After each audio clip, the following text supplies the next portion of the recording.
Assalamualaikum warahmatullahi wabarakatuh. Nama saya Farhanada dengan NIM 230705231. Di sini saya akan menjelaskan mengenai struktur data. Struktur data adalah cara untuk mengatur, menyimpan, dan mengelola data agar dapat diakses dan diolah secara efisien.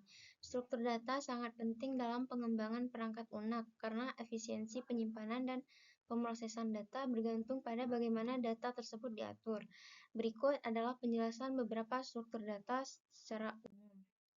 Yang pertama itu jenis-jenis struktur data. Yang pertama array atau larik. Pengertian array sendiri adalah kumpulan elemen data yang memiliki tipe yang sama disimpan dalam blok memori yang bersebelahan. Ciri-cirinya itu ukuran array biasanya ditentukan pada saat deklarasi dan tetap. Setiap elemen array diakses melalui indeks. Contohnya itu array dari elemen integer. Pertama 1, 2, 3, 4, dan 5. Kegunaannya itu berguna untuk menyimpan data dalam urutan yang terstruktur dan tetap. Lalu yang kedua itu ada linked list. Pengertian linked list adalah kumpulan elemen data atau node yang dihubungkan satu sama lain. Setiap node berisi dua bagian, data dan referensi atau pointer ke node berikutnya. Ciri-cirinya itu tidak disimpan secara berurutan dalam memori, tetapi dihubungkan menggunakan pointer.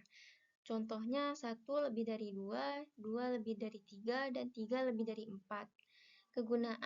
Kegunaannya yaitu berguna untuk aplikasi di mana elemen data sering dihapus atau ditambahkan, karena tidak perlu menggeser elemen lain. Yang ketiga itu ada stack atau tumpukan. Pengertian dari stack adalah struktur yang data yang mengikuti prinsip LIFO atau last in first out, yaitu elemen terakhir yang masuk adalah elemen pertama yang keluar. Ciri-cirinya itu operasi utama adalah push untuk menambahkan elemen ke tumpukan dan pop untuk mengeluarkan elemen dari tumpukan. Contohnya itu ada tumpukan piring di mana piring terakhir yang ditaruh di atas adalah yang pertama diambil. Kegunaannya itu digunakan dalam rekursi, implementasi, Andoredo, dan analisis ekspresi matematika. Lalu yang keempat itu ada queue atau antrian. Pengertian queue adalah struktur data yang mengikuti prinsip FIFO atau first in, first out, yaitu elemen pertama yang masuk adalah elemen pertama yang keluar.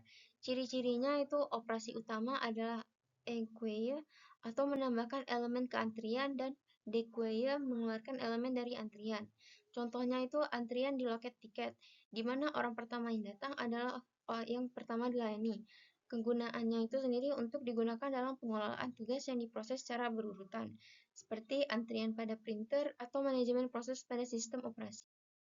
Lalu untuk yang poin kelima itu ada tree atau pohon. Pengertian dari tree sendiri adalah struktur data hierarkis di mana setiap node memiliki sejumlah child atau anak dan satu node khusus disebut root atau akar.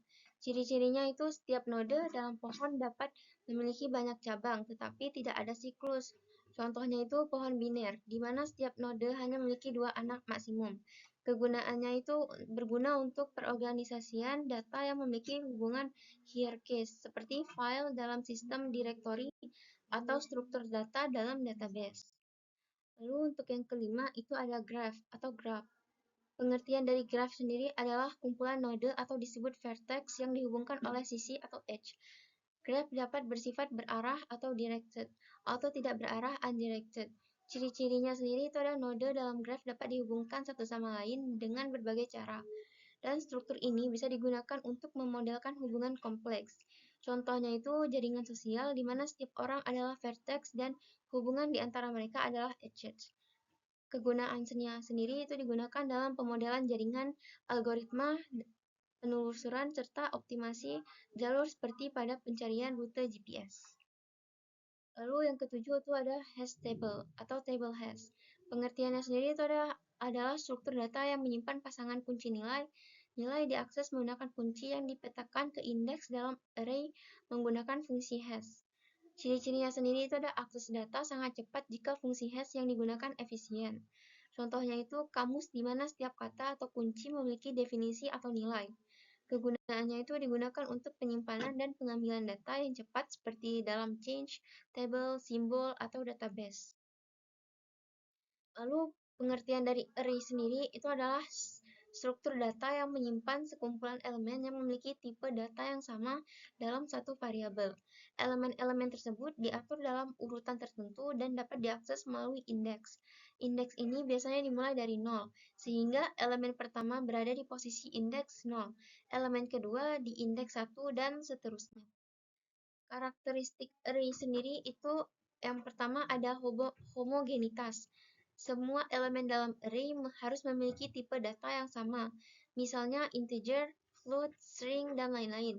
Dan yang kedua ada indeksasi. Setiap elemen dalam array dapat diakses menggunakan indeks, di mana indeks dimulai dari 0. Yang ketiga itu ada ukuran tetap. Ukuran array biasanya tetap setelah didefinisikan meskipun ini dapat bervariasi tergantung bahasa pemrograman. Yang keempat itu ada akses cepat. Karena elemen array disimpan dalam blok memori yang berdekatan, waktu akses untuk elemen tertentu sangat cepat, yaitu 0 atau 1.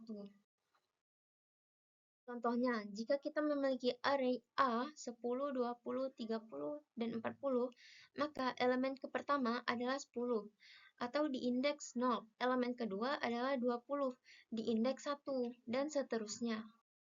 Kegunaan array sendiri sering digunakan untuk menyimpan data yang berhubungan seperti daftar nilai, tabel, atau kumpulan data lainnya memerlukan pengurutan dan akses cepat. Dalam banyak bahasa pemrograman, array adalah tipe data yang penting untuk efisiensi pengolahan data yang berulang atau. Untuk array sendiri, itu ada 10 eksperimen yang dapat kita lakukan. Pertama, yaitu membuat array sederhana. Yaitu eksperimen pertama adalah membuat array sederhana menggunakan NumPy array. Array sederhana dibuat menggunakan NumPy array. Di sini elemen-elemen array berupa bilangan bulat, yaitu 1, 2, 3, 4, dan 5. Array adalah urutan elemen bertipe sama. Dalam hal ini adalah integer. Outputnya sendiri itu ada 1, 2, 3, 4, dan 5. Aplikasi praktisnya itu berguna untuk menyimpan data terstruktur seperti nilai atau data sensus. Lalu yang kedua itu ada membuat array rentang angka. Menggunakan fungsi NumPy-arrange untuk membuat array dengan rentang angka tertentu. NumPy-arrange sendiri menghasilkan array dengan elemen-elemen yang mengikuti rentang angka mulai dari 1 hingga 10. Outputnya sendiri bisa kita lihat 1, 2, 3, 4, 5, dan seterusnya sampai 10. Nah, kegunaannya itu cocok untuk membuat daftar angka urut atau saat kita ingin bekerja dengan serangkaian data terstruktur yang teratur, misalnya indeks produk atau data seri waktu. Lalu yang ketiga itu ada mengubah bentuk atau reshape array. Mengubah array 1D menjadi 2D menggunakan reshape. Reshape sendiri memungkinkan kita mengubah bentuk atau dimensi array dari 1D atau baris tunggal menjadi 2D atau tabel dengan baris kolom.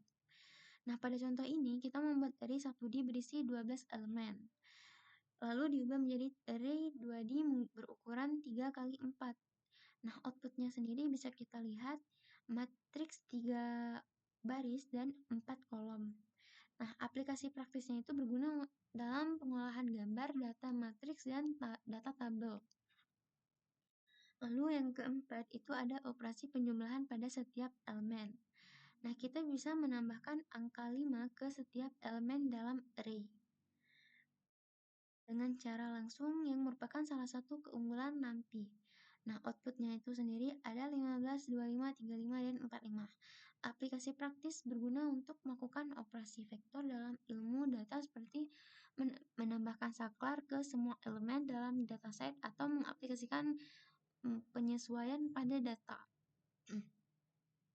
Lalu yang eksperimen yang kelima itu ada operasi aritmatika antara dua array. Melakukan operasi aritmatika antara dua array dengan ukuran yang sama. Array atau array 5A dan array 5B dijumlahkan elemen per elemen. Outputnya sendiri itu ada 6, 8, 10, dan 12.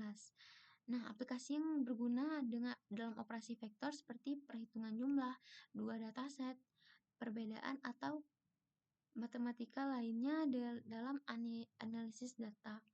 Lalu eksperimen yang keenam yaitu mencari nilai maksimum dan minimum dalam array, yaitu menggunakan max dan min untuk mencari nilai terbesar dan terkecil.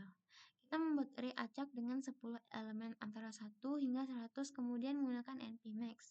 untuk menemukan nilai terbesar dan NP-min untuk nilai yang terkecilnya. Nah, outputnya sendiri nilai maksimum dan minimum dari array acak.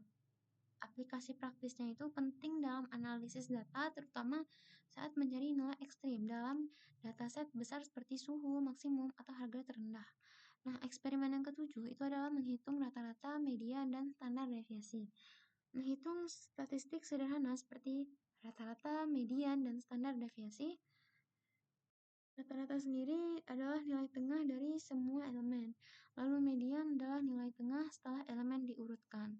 Lalu yang ketiga itu adalah standar deviasi, ukuran sebaran data dari rata-ratanya. Aplikasi praktis penting dalam analisis statistik data untuk mendapatkan gambaran distribusi datanya. Lalu yang eksperimen ke-8 adalah mengurutkan array. Pengurutan array dilakukan menggunakan NP-sort. Array acak akan diurutkan dari yang terkecil hingga yang terbesar. Nah, outputnya sendiri itu adalah array sebelum dan sesudah diurutkan. Aplikasi praktisnya itu berguna untuk pengurutan data seperti daftar harga atau ranking dalam aplikasi nyata. Nah, eksperimen yang ke-9 itu mengakses elemen dalam kondisi atau filtering. Filtering kita menggunakan kondisi array 9 lebih dari 25 untuk menyeleksi elemen yang lebih besar dari 25. Outputnya itu sendiri adalah 30, 40, dan 50. Aplikasi praktisnya digunakan untuk memfilter data sesuai dengan kriteria tertentu, seperti hanya mengambil nilai penjualan di atas target. Lalu untuk yang ke-10 itu adalah mengembalikan array atau reverse array. Switching array digunakan untuk mengembalikan urutan elemen dalam array.